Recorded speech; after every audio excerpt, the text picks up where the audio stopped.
William Golding was born on September 19, 1911, in Cornwall, England. Although he tried to write a novel as early as age 12, his parents urged him to study the natural sciences.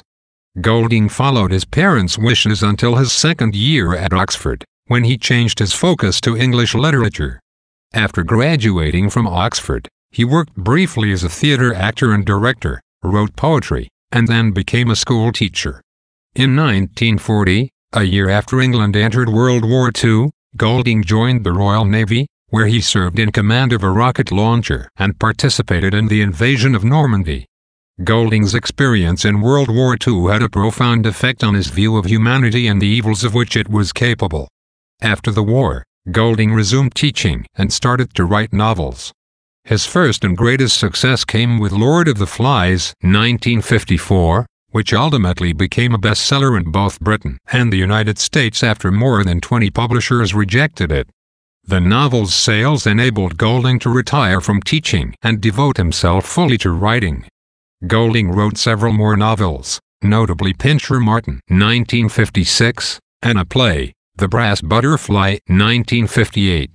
Although he never matched the popular and critical success he enjoyed with Lord of the Flies, he remained a respected and distinguished author for the rest of his life and was awarded the Nobel Prize for Literature in 1983. Golding died in 1993, one of the most acclaimed writers of the second half of the 20th century. Lord of the Flies tells the story of a group of English schoolboys marooned on a tropical island after their plane is shot down during a war. Though the novel is fictional, its exploration of the idea of human evil is at least partly based on Golding's experience with the real-life violence and brutality of World War II. Free from the rules and structures of civilization and society, the boys on the island in Lord of the Flies descend into savagery. As the boys splinter into factions, some behave peacefully and work together to maintain order and achieve common goals, while others rebel and seek only anarchy and violence.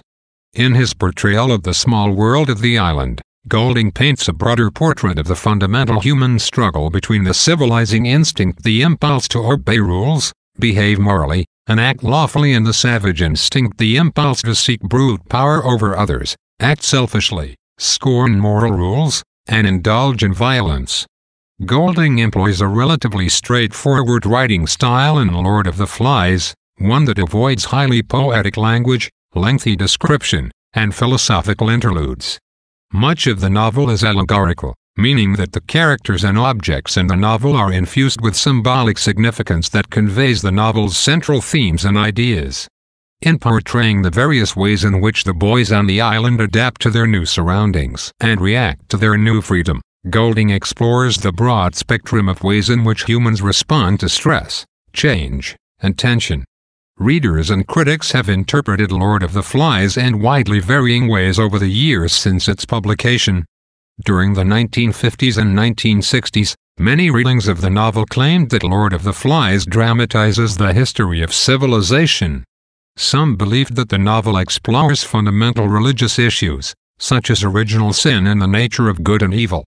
Others approached Lord of the Flies through the theories of the psychoanalyst Sigmund Freud, who taught that the human mind was the site of a constant battle among different impulses: the id, instinctual needs and desires, the ego, the conscious, rational mind, and the superego, the sense of conscience and morality. Still others maintained that Golding wrote the novel as a criticism of the political and social institutions of the West. Ultimately, there is some validity to each of these different readings and interpretations of Lord of the Flies. Although Golding's story is confined to the microcosm of a group of boys, it resounds with implications far beyond the bounds of the small island and explores problems and questions universal to the human experience.